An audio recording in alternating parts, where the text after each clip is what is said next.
Hello and welcome to the Nonsense Retrospective. Joining me today, as always, is Devon. Bear seek lest. And as always, I'm Rick. And yeah, if you've not joined us before for the Nonsense Retrospective, then you might not know the format. So we start off with our time-honoured Nonsense Asinine Hypotheticals. And I've got one for you this week. My one for you this week is, if you had to lose a sense, I don't know whether you're get anything out of this, but you have to sacrifice one of your senses. Which one would it be? I don't like answering that type of question because it's like bringing on the will of the universe to fucking spite you. Yeah.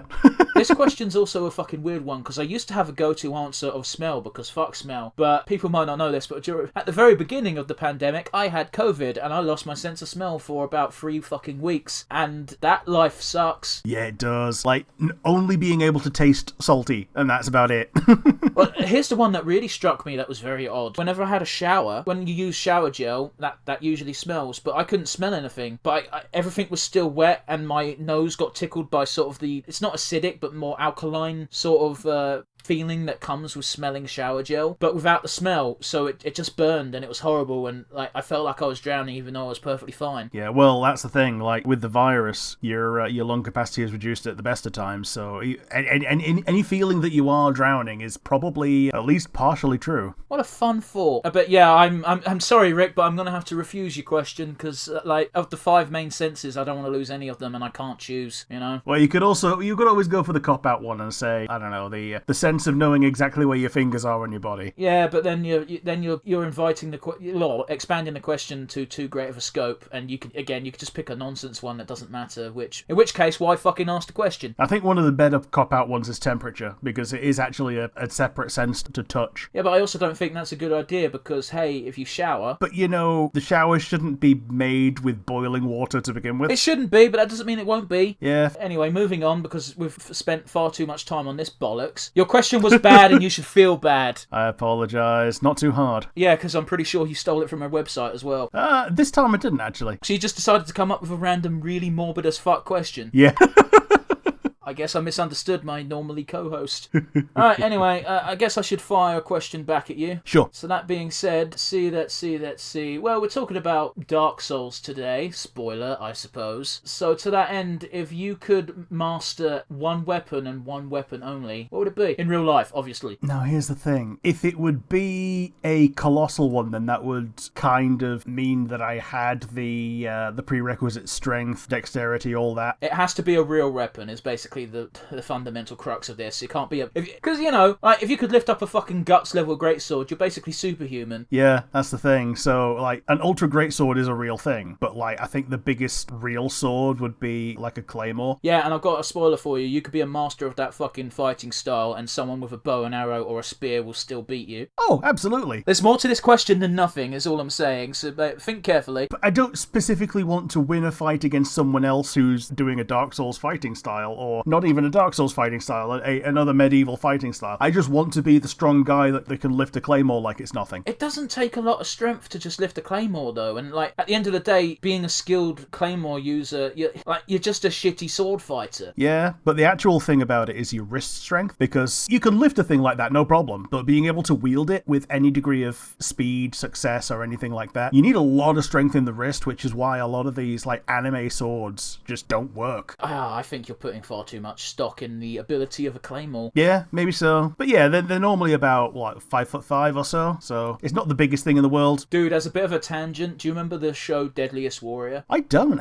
It was a bullshit show. They used to get some weapon experts from specific time periods, and they'd test out the deadly capacity of a warrior's weapons when wielded by an expert or a master. And then they'd take these results, put it in a computer program, they'd make the two warriors fight 1,000 times, and whoever won the most time was classed as the deadliest warrior of the two. Which seems cool, but was all based on bullshit numbers that they just kind of pulled out their asses anyway, so it's kind of fucking ridiculous. Oh, so it's basically tabs. I don't know what it is, but sure. Totally accurate battle simulator. Oh my god, yeah. The redeeming feature was at the end of each episode, they'd have 2 actors play out the fight, and that was the draw of the show, at least to me. Okay. But one day, instead of having generic warriors on, they had Shaka Zulu versus William Wallace. Okay.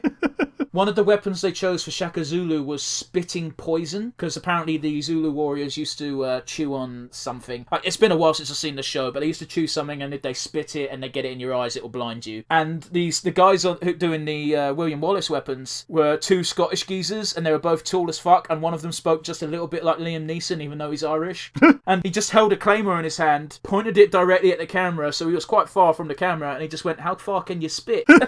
Very, very good question to ask someone who's got that particular power, or at least is pretending to have that particular power. Yeah, well, basically, fundamentally, that weapon scored 0 on everything, because turns out he couldn't spit that far.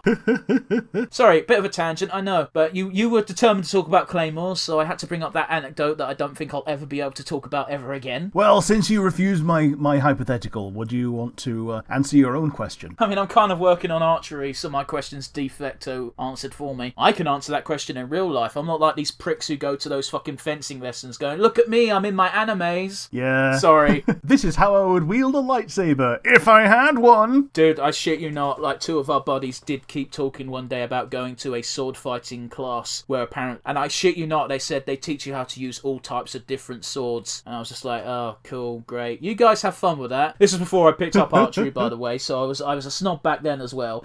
Yep. As well you can be, as a rational human being, even one with a nerdy bent. I like swords as much as the next guy, but fucking hell. They're only good for these days if you're looking for a career in stunt work, or if you want a really cool photograph, buy a fucking replica of Anduril when you go up to Manchester that one time and fucking pose with it. It wasn't Manchester. Where was it? Leeds? Leicester? Yeah, it was up in Leeds, the Royal Armouries. Yeah, except it was that dude's random shop in the centre and not actually in the armory. Yeah, that was in York. Yeah, in York. There's about 5 sword shops in York, but there's one really good one. I don't know if it's really good, but fucking 50 quid for an Anduril replica, damn straight I'm buying that. Yeah. Could I afford it? Kind of. Tangent aside, Rick, what are we doing today? Today, on the Nonsense Retrospective, we're talking about Dark Souls. And to that end, we're going to start with our previous experience with the series, which, for me, at the time, was very little, because I came into the Blood Souls series with Bloodborne, which is probably one of the worst ways to come into it, to the point that I was so ill-equipped mentally to deal with that type of game that I was damn near about to snap the disc in half after about an hour and a half. But then again, I know your answer to this. How did you come into the series? You don't actually know my answer because you thought I started on Demon Souls, didn't you? Yeah, I did. Yeah, no, I started with Dark Souls 2, buddy. Okay. I played this game in the most Well, I tell a lie, I did play Dark Souls, but it's one of those where I played Dark Souls for 5 minutes, decided I didn't like it, so it got buried beneath a bunch of other games. Then Dark Souls 2 came out, and I really liked Dark Souls 2, so I went back and gave Dark Souls 1 a fair shake. Which, by the way, if you want to see me beat Dark Souls 1, it is on my YouTube gaming channel, The Riv Plays Games, not a self-plug at all. And the same for Dark Souls 2. That's I actually used your playthrough as a walkthrough for myself. Oh shit, I did do Dark Souls 2. Fuck! I forgot I did that for the channel. I also did the Dark Souls 3 DLC and the Bloodborne DLC, because fuck Bloodborne, I hate it. But yeah, here's the thing. I also went backwards with Dark Souls games. Started with Bloodborne. Then I went forwards and got 3 because it came out. And then I went backwards, got 2 and then 1. And I've not got Demon Souls because I don't have a working PS3. And, no one can get a PS5. Oh, on Facebook the other day, I shit you not, Sony posted a celebratory post saying, "Congratulations to ourselves, because they're self-narcissistic arseholes. We've managed to sell and ship 10 million PlayStation 5s worldwide." And the top comment was, "Yeah, and 9 million of them have gone to scalpers." Yep. How dare you fucking give yourselves a pat on the back when you have failed so monumentally? And that's the thing, like, these scalpers, they're completely unapologetic, and they even want people to feel sorry for them. I also read that article, and I laughed. Yeah. Glee, I laughed.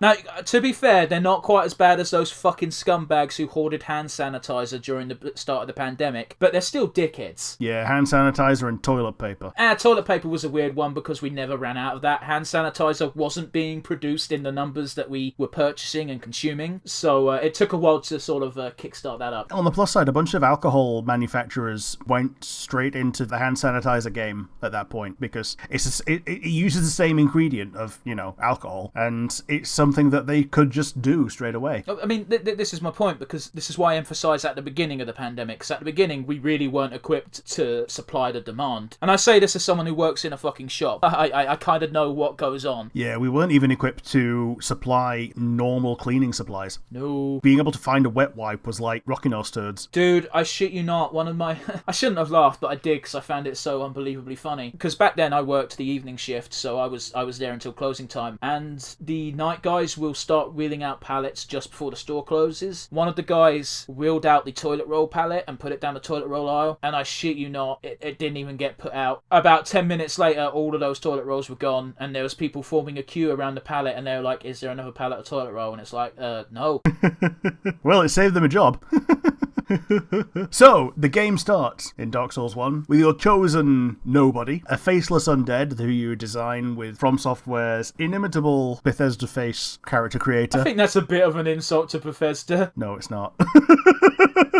To be fair, the last time I played Skyrim, I did have a shit ton of mods, so I might be skewed. If you mess with more than one slider, you're going to end up with Bethesda face. Okay, well, here's the trick, Rick. I don't mess with sliders. Yeah, you're happy with default Nord Mail 1. I especially don't give a fuck about sliders, because in those games you have helmets and no toggle options, so who gives a fuck? Yeah, the first-person games, and even in Dark Souls, you got a helmet a lot of the time anyway. That's my point. In Dark Souls 1, it's kind of forgivable to not have a helmet, but in Dark Souls 3 specifically, you get a base percentage boost to your armor just for having something in slot, even if it's just a cloth rag. So you're actively gimping yourself by not having armor in every slot. However, fashion. Yeah, so the Undead Asylum is actually a really good tutorial because it gives you a very shitty tool, and then after a small amount of time, you recover the tool that you're meant to have for your class, which might be no tool if you're an idiot and pick the Deprived. Deprived starts with a club. I mean, I'm sure it's fun, but every other class is better. In Dark Souls 1, yes, because Dark Souls Deprived is weird in that it doesn't work like every other Deprived, where it starts at level 1, it starts at like level 6, or it's so backwards. Yeah, the Pyromancer or something starts at level 1, and it's just like better for a mutable build. The Pyromancer is the go-to class for anyone who is either struggling for what class they want, or if they want the max amount of customization. And it starts with the fucking Pyromancy, making it broken. Yeah, which you normally have to get like a third of the way through the game to get for anyone else. But yeah, you got the little fight against the Asylum Demon, which if you've got the bombs, you can try it, or if you're not an idiot, you can bypass it, and then come back when you're fully equipped. You get to talk to one of like 5 friendly people in the entire game, and you get to see him die after he gives you the key at the beginning, and then you see him dying very shortly afterwards, and he gives you your second useful thing, the Estus Flask, which is a really good addition, which they should have kept for every other From Software game afterwards, but apparently they decided, no, this was too convenient, so they took it out of Bloodborne. Yeah, but you got to bear in mind that Miyazaki went from Dark Souls 1 to Bloodborne. Yeah, he did. Yeah, he skipped Dark Souls 2, and if he'd have seen Dark Souls 2, he would have been like, oh, look, they've got these item regens as well as the Estus Flask. But the trade-off is the Estus Flask doesn't have 5 or 10 slots, it starts with 1. Yeah. That's how they balanced it into. And also it's slower. Oh, it's very much slow. It heals more, but it's slower. Yeah, but there is a stat to speed that up. You can invest into that, but that doesn't exist in Dark Souls 1. Are we talking about adaptability? It kind of exists as a stat in Dark Souls 1, but it doesn't do the things that it does in Dark Souls 2. I don't know what we're talking about. You got to be specific. Yeah, I think it's adaptability. Adaptability doesn't exist in Dark Souls 1. Does it not exist at all in Dark Souls 1? Oh. In fact, adaptability is only in 2. And as far as I'm aware, the only thing it did was affect your iframes. I think it increases your agility. Yeah, that's agility is your iframes. I think it's also your item usage speed. Not sure on that one. I'm going to respectfully disagree. I'm not saying you're wrong. But yeah, as soon as you're out of the Undead Asylum, you get taken by a happy, helpful crow to Firelink Shrine, and from where on, you're on your own. You get the crestfallen fella who goes, yeah, you might want to ring some bells, and that's pretty much the only direction you're given in the entire game. So after you ring the bells, you've got the good bit, which is, Anor Londo. And you meet the best fucking NPC helper in the game. You get Solaire there again, and you get Siegmeyer there again. You skipped the most important, most helpful one that completely bypasses a boss for you. Oh, Black Iron Tarkus. Tarkus. The amount of clips I've seen online of people freaking the fuck out as Tarkus solos the boss for them. Yeah. To be honest, I never used him for that, because because I was such a poo babby that I didn't even have the humanity to spare, which is a mechanic. You gotta look like a human to be able to summon people. If you don't, then you can't. If you look like beef jerky, you can't summon. You can't do multiplayer, even offline multiplayer. One of the things I do appreciate that at least the Dark Souls 1 did was if you want to play co-op, that is what triggers you to be eligible for invasions. Yeah, so you've essentially, even if you're online, like that is the thing that you can do. So you've got the bonus of being human. It's not that big of a bonus in Dark Souls 1. In 3, you've got the health bonus. And in 2, you don't have the health nerf from being hollow. Well, you do. It just takes a fucking long time to be, crippling. Like, if you're really bad at the game like I am, then yeah, you will eventually get to the... You do like to shit on yourself when it comes to DS2, but you're not quite so bad that you die hundreds of times, although there was that one time I got mad at you at Iron Keep. Yep. Because I was shit at the game. But we'd already done it in my world. It's the thing that baffled me. We did it in one go, and then we got to your world, and I don't know if you just suddenly threw all caution to the wind, or you forgot where your Estus was, or some shit, but you just kept getting killed, and I was getting frustrated, and you were getting frustrated, obviously. Yeah, we drew a line under it for that day. I don't think we've ever gone back to that character. Maybe not. That was the one where you were carrying me through the platinum, pretty much. No, it can't have been that one, because that one we've beaten the game at least once on. Yeah, we had. But yeah, the Anor Londo is basically the end of the early game, and once you do that, and Ornstein and Smo... The Speed 1 killer. Yeah.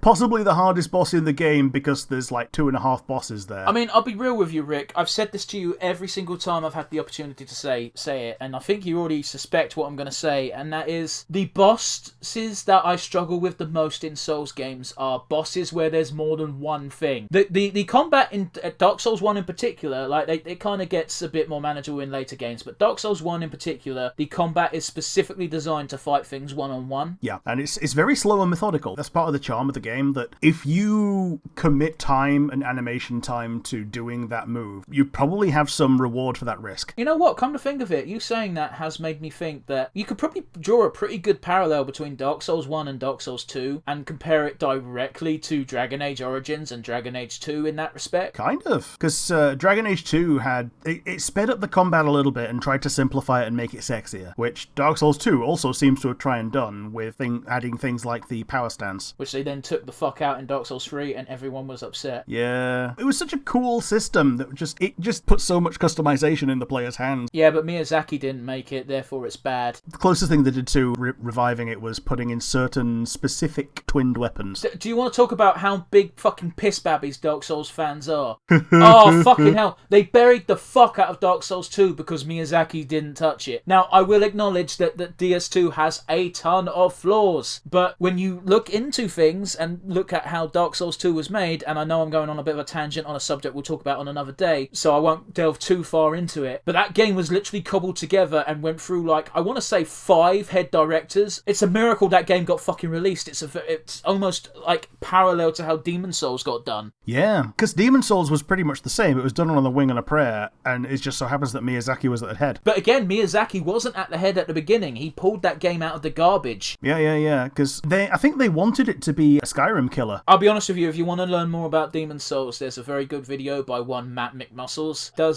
He does a series called What Happened. Usually it looks at what happened to lead to the downfall of a game and leading to it like being dead on arrival. But he does one on Demon Souls, and as we all know, Demon Souls ended up being a success. Not at the time of release, more so down the line, but yeah. Yeah, and even Dark Souls 2 was well loved by critics, just not as much by the fans. I think Dark Souls is one of those series that always gets shit on by critics, because critics are like, cool, we have to play this game for 1 hour today and then decide what it's like. And you can't do a lot in an hour in Dark Souls if you don't know what you're doing. Yeah, no worries. It's like these fucking reviewers and critics who are like, cool, you have to review the new, I don't know, pick a random fucking MMO or turn-based strategy that takes 70 hours. Cool, how much prep time have I got? We need the article out on Monday. Yeah, the best you got is a day, yeah. Can't play a game, learn all its nuances, see if it's good or not, especially if it's got a 70-hour fucking average playtime. Granted, that doesn't specifically specifically apply to Dark Souls, but... Like, one thing I also really like about Dark Souls is the early game, you've got a lot of diversity. If you want to do a certain playstyle, you can pick it up. You can basically swerve from the character class that you started with into, oh, this big sword looks cool, I'm going to play with this big sword, I'm going to pump a lot of strength, and it's going to work. Yeah, I agree. However, Dark Souls 1 does suffer from a flaw that no other Souls game suffers from, except for maybe Bloodborne. Oh, there's no respecs. I don't believe there's a respec, so if you fuck up your build, you've got to start again, or just cut your losses and say, well, I've wasted 15 points in strength because I want to use this dex weapon now. But oh well. Yep. But yeah, after Ornstein and Smough, it unlocks two things. Number one is the rest of the game. Number two is warping, which is something that all the other games have from the beginning. You said it unlocked two things, and I was genuinely expecting you to say Guinevere's tits. Well, okay, but that's just a meme. I like Dark Souls' approach to warping, because at the very least, every area pre-warp is easy to walk to. Apart from if you go into the catacombs. Yeah, but you're not meant to go there, Rick. You're technically meant to go there first, because that's why they put Patches as thingy. If you don't go there early enough, then you miss Patches' first quest. No, you don't. You don't go to the catacombs first. You don't. No, you can if you want to, but it's certainly not the intention. So that's the thing. You're meant to go there early enough to get trapped by Patches. I don't think you necessarily are. I think if you go early, that's there as a little thing you can do, but that's by no means crucial to Patches' quest line, therefore it can be skipped. Yeah. Oh yeah, for people not in the know, there are quest lines for characters, which are normally you talk to a character until you exhaust their dialogue, and then you go and meet them somewhere else in the world and exhaust their dialogue. Then you murder them because you want their armor. Sometimes they murder themselves on your behalf. Yeah, this is the point where, like I say, the second half of the game opens. There's four main paths, because you've got to kill the four lords and get the four fragments of the big old soul to unlock the end game. There's also a fifth path, which is the DLC, which unlocks at this point as well. But that's optional at the best of times. It is the best of times, because it gives you a really nice insight into what the world was like before it went quite as much to shit as it has already. DLC does two things that I absolutely fucking love. First of all, the fucking way to unlock and access the DLC was so convoluted that on day one, people didn't work out. I've downloaded the DLC, but I don't know how to get to it. So it took a day for Fromsoft to release. It was either a patch or just a notice of, go here. Yeah. It's also still not the clearest, because you have to have met Dusk of Isil. If you've not met Dusk first, then you're buggered. And second of all, they put it's not the hardest boss in the world, but it's certainly it's more difficult than anything you probably would have encountered beforehand, barring Ornstein and Smough. Well, I mean, you got to have beaten Ornstein and Smough before you get the second gold golem to get the pendant to get into the DLC. So you've got to have done at least that, which is some bar to entry. But this is what I'm saying.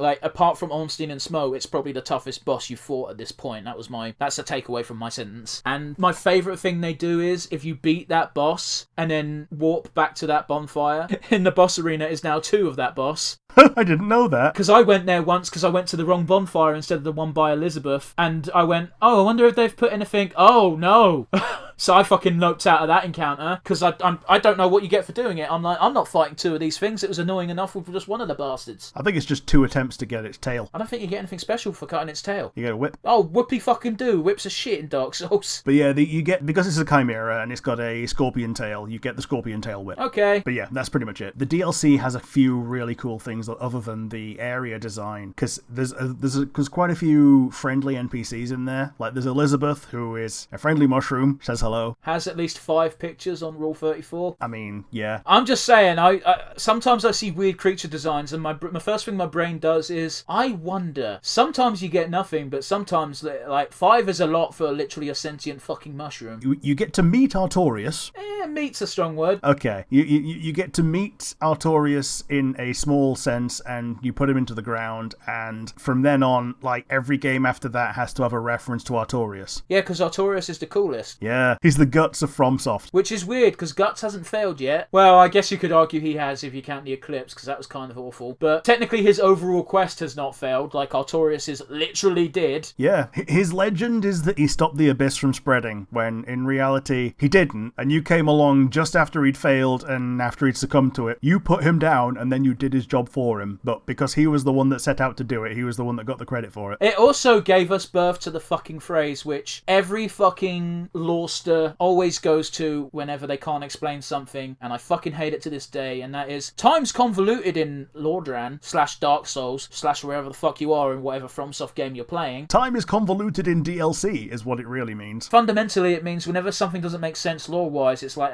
convoluted timelines, it's fine. It's like, oh, cool, great, that's what I wanted to hear. There's a wibbly-wobbly timey-wimey ball that you're holding at all times. I think 3 is the first one that had time travel, like, implied in the main game, the untended graves and all that. 3's a weird fucking game at the best of times anyway, because it's basically just Miyazaki stroking his own dick at the end of the day. Yeah, it sucks that it became a meme, but I'm kind of glad that they introduced it in Dark Souls 1 rather than in 2, because if they released the DLC for Dark Souls 2 with timey-wimey bits that they had in that without having shown it in 1, then people would have thrown a fit. Yeah, I think Dark Souls 2 handles the time stuff better because you're not actually time traveling, you're actually just entering memories. Like, you're not you when you're in the memory, you're someone from the memory.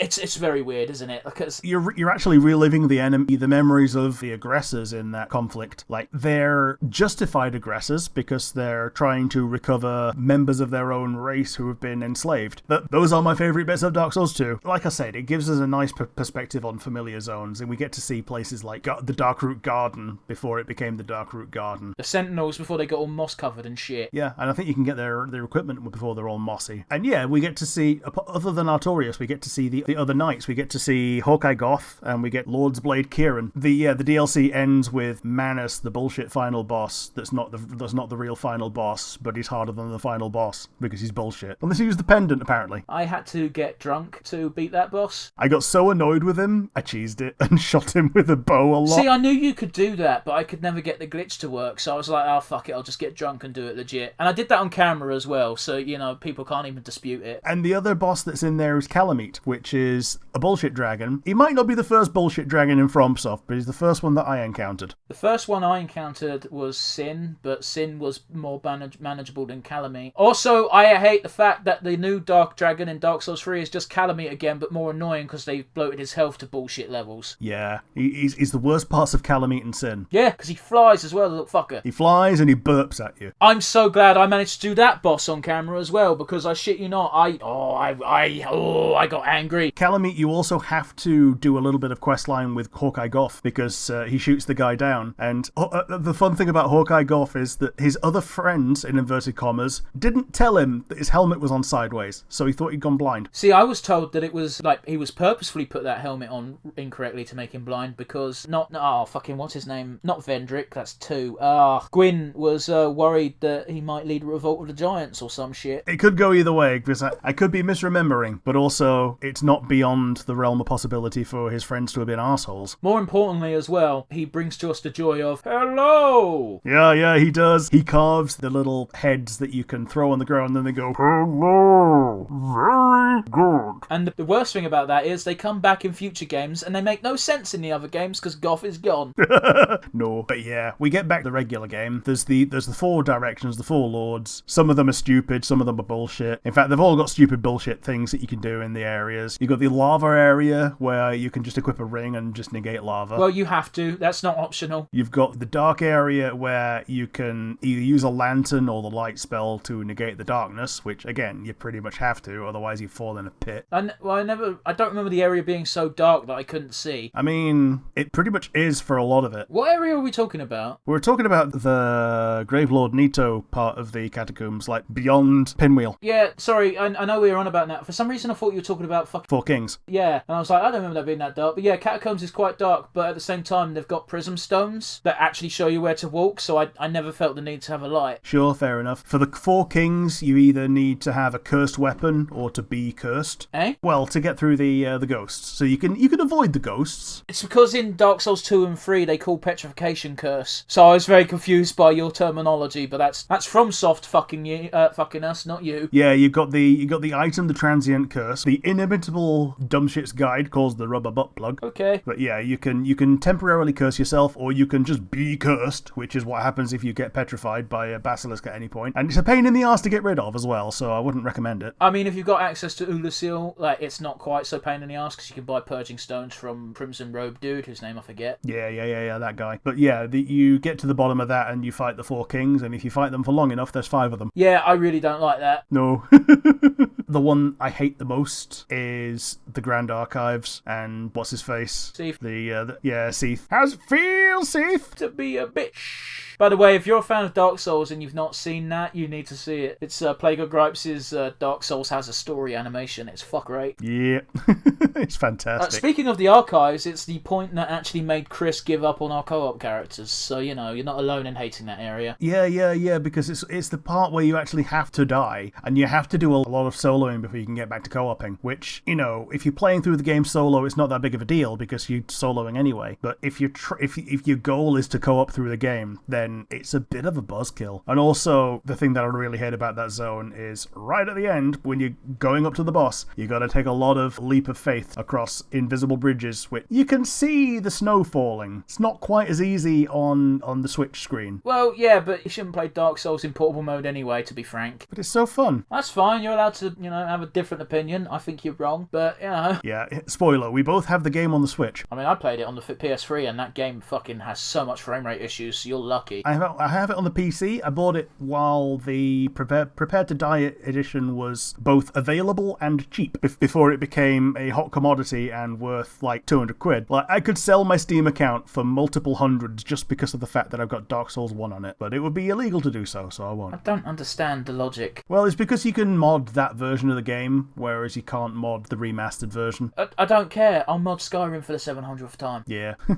And yeah, I think that's all 4 lords. No. Once you've done all 4 lords, who have I missed? Like, you spoke about the zone, but you didn't mention the Witch of Isil. Yeah, the Witch of Isil. Probably the least bullshit, and also the most bullshit, because you got to remember where not to stand, because if you stand in the wrong place, you die. Yeah, but it's also not too much of a bad deal or raw deal, because it's one of those very weird bosses, which I can't think of another example off the top of my head, where your progress against the boss is saved. Yeah, if you destroy the arms, essentially, it gets easier, and once you've destroyed them, then they're essentially separate creatures that are single spawn within the boss arena that are not part of the boss's health bar. And yeah, when you defeat those, they stop harassing you, and then you've got a little bit more of a clear run to the boss itself, and then you can put the damn thing out of its misery. Yeah, because at this point it's just a bug, which gets referenced in Dark Souls 2 in the most nonchalant, dumb way possible, but we'll get to that when we do Dark Souls 2. But yeah, there's a bunch of like enemy factions in Dark Souls 1. There's like the demons and the hollows and the rampant darkness guys in Ulasil. Are we talking about the fucking Grim Reapers? The weird-headed guys who have got like a bag on their head. Oh, not in the DLC. Yeah, they're in Ulasil. The DLC guys in Ulasil, yeah. I don't remember them being in Ulasil. I thought it was Ulasil City. Sorry, when you say Ulasil, you mean the Ulasil in the DLC, don't you? Yeah, I mean the Ulasil in the DLC. Yeah, that was me fucking up and being bad at brain. Never mind, ignore me. Not New Londo. Yeah, alright, fair enough. But even then, New Londo's got some freaky fucking things. Like, it's got those dodgy red blobs of men, which I don't think you find anywhere else in the game, because it's just a bunch of, like, drowned souls that clump together. Which, yeah, that's a pretty fucking grim way to go. Someone above you decides, this town's gotta go, they close the gate and flood the entire thing. That's pretty much how it went, yeah. And if you follow Plague of Gripes' video, they did that behind Artorias' back. Yeah, like that's not the kind of thing that he would have agreed to. But by that point, he was probably dead by then. Maybe. Yeah, it's the kind of thing that they probably would have tried to play up his legend for longer than he was alive, just to make it seem like he was around for longer, to ward off any other kingdoms, because there were other kingdoms, just, they didn't matter. Well, I'll be honest with you, having divided kingdoms and politics in general is a dumb fucking thing to do when the end of the world is upon you. But yeah, there's a couple of extra areas, one of which is accessible really early on, but you probably shouldn't go there because you have to climb back out if you go down there too early. And that's Ash Lake, and I think it's the only place that's got music throughout the entire zone that's not boss music. Or Anno Londo. Oh yeah, and Orlando's got music if you go into the titty room. I thought it had it somewhere else as well, but it definitely does have it in the titty room, yeah. Man, we shouldn't call it that, should we? We shouldn't call it the titty room. Okay. I also highly fucking recommend that you don't go to Ash Lake until you have warping, because it's hard enough to descend as it is, but it's even harder harder to fucking crawl back out of it. I also remember you telling me about that little Easter egg that if you wait long enough with the Hydra that's there, you get to see it soaring across the air to get to the other side of Ash Lake to try to keep on attacking you. It's you've got to stand in a really specific spot, and it looks fucking dumb. Because I've only ever seen that happen on the PS3 as well, so that means the frame rate makes it look fucking shit. The other general area is the Painted World, which gets referenced in Dark Souls 3 again, when they basically just rip off the entire area and just reprint it. But in this, it's original, because it was, I believe it was actually one of the first ones to be programmed in, and they thought, we can't figure out a way to fit this in the rest of the world, so we're just going to make it some way that you warp to for fun. It's one of those as well where you're saying original, but the entirety of the Painted World of Ariandel. Wait, which one's the fucking DS1 one? Ariamis. Right, I was correct. Great. The whole deal of the Painted World of Ariamis is, it's all one giant fucking Demon Souls reference. Wasn't that the cut content from Demon Souls? I've never put any stock into that. It was the first level coded, so they just did demons again. Including those stupid dragons with it's like your final obstacle is a dragon's arse. Yeah, which by the way, you can totally glitch out. If you do a running, jumping attack on it, and then it just stands up. Yep, meaning you can avoid the awful, annoying fight at the bottom, / not even bother doing the mechanics to finish the level. I think it's really cool how the front half of the dragon really wants to kill you so much that he leaves his arse behind. And then you got the fluffiest waifu at the end. Who you should definitely murder. I mean, if you want a fluffy tail, then yeah. But also, she's one of the few bosses who you can actively spare rather than just avoiding. See, my irritation with Priscilla is you get to her and she goes, this is a calm and patient land and no one here means you harm. And I'm like, you're a fucking liar, so now you must die. This land is peaceful. Its inhabitants kind. Go home. I have no real beef with Priscilla, but the first time I encountered her, I'm like, you fucking liar. Plus, she's really easy to murder. Yeah, all you have to do is look for the footprints, which is, again, really good boss arena design. You can see where the invisible person is based on where the footprints are in the snow, and I think that's really good boss arena design. The invisible thing is something that points to the crossbreed part of her maybe being part of Seath. I really don't fucking like that. It's so lazy. People assume Seath is related to Priscilla because Priscilla is big. Seath is big, so therefore they must be related. Well, people also assume that he's related to Guinevere because Guinevere is also big, but it's just one of the really easy, low-hanging fruit, as it were. I just think it's too lazy. But yeah, the final boss, after you've collected the 4 souls, famously, he can be parried to death, and one of the things that you can choose to do is, if you've gone through the game in a specific way, there's an entire secret covenant and secret ending, but also, the game doesn't stop you doing that ending if you don't take that route. It just gives you less reason to do it. Thank Christ, because fuck doing the fucking 4 Kings so early. And it also locks you out from the other secret, which is, if you get to the end of the DLC and help Little Wolf Sif, then you get this nice little Easter egg when you fight Big Wolf Sif, where they remember you, and they really don't want to fight you, but they have to. As a fucking detail, that's cool, but another detail I like that broke my fucking heart is when you get Sif down to just under a quarter of his health, his attacks become limp, his movements become limp, everything is slower and weaker and absolutely piss easy to dodge. But it tugs at the heartstrings, but at the same time it shows you how much his duty is important to the character. I say his. People seem to speculate that Sif is a female wolf because he doesn't have a dick, but at the same time they're not going to animate that shit fuck nuts. Yeah, they're not. Wasn't Sif a female in mythology anyway, so... At the end of the day, it's a giant fucking animated wolf. I don't give a fuck if it's a dude or a woman. Its gender is irrelevant. It's a big fucking wolf with a sword in its mouth. It's gonna be cool regardless. As Ina puts it, doggo with a sword in his mouth. So, yeah, that's pretty much the end of the game. So, what I'd like to do is borrow a little bit from our main series and ask for favourite scenes and MVP. So, do you have a favourite scene? Favourite scene? I have a real soft spot for Gwendolyn. Okay. And the encounter with Gwendolyn pre-betraying him is very adorable.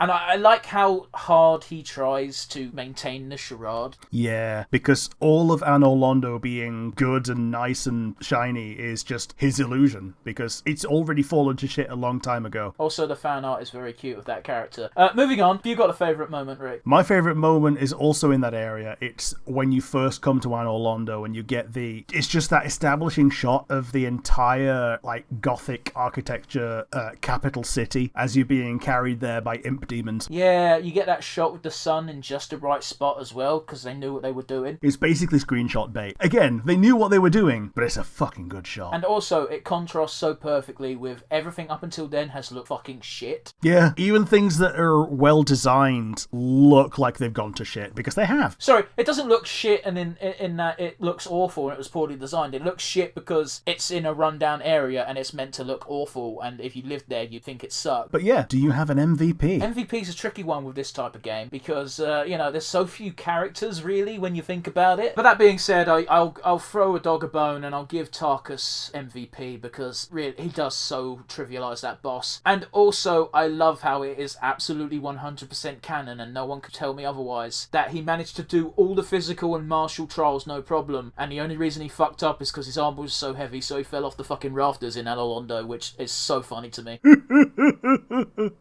Yeah, that's pretty good. So yeah, with that said, I know it's difficult, but who is MVP, Rick? This is going to be a controversial one, but I'm going to say the Primordial Serpents. I wouldn't say that's controversial. Yeah, because they both have the reason to push you to the end, and both of them lie out of their asses. I don't think that's actually true, because, what's his name? Yeah, Frampt lies out of his ass. But Kath never really tells you an untruth. Yeah, but he omits so many things, and I'm pretty sure he knows what's going to go wrong with everything that he pushes the people to do that are, in inverted commas, bad endings, but also he still pushes them to do it because it opposes Frampt. But even then, when you do his ending, Frampt kind of comes around to it anyway, and he just kind of like joins in with the other serpents. Here's something that I feel like people miss a lot, and that is one of the reasons why Frampt's motivation is to rekindle the bonfire is because Frampt was Gwyn's mate. Like, those two were buddies. Gwyn sacrificed himself to keep the fire burning. Frampt lost his friend, so his response to that was, I should probably do my best to make sure that my friend's final wish continues to live on. Yeah, as Dark Souls 2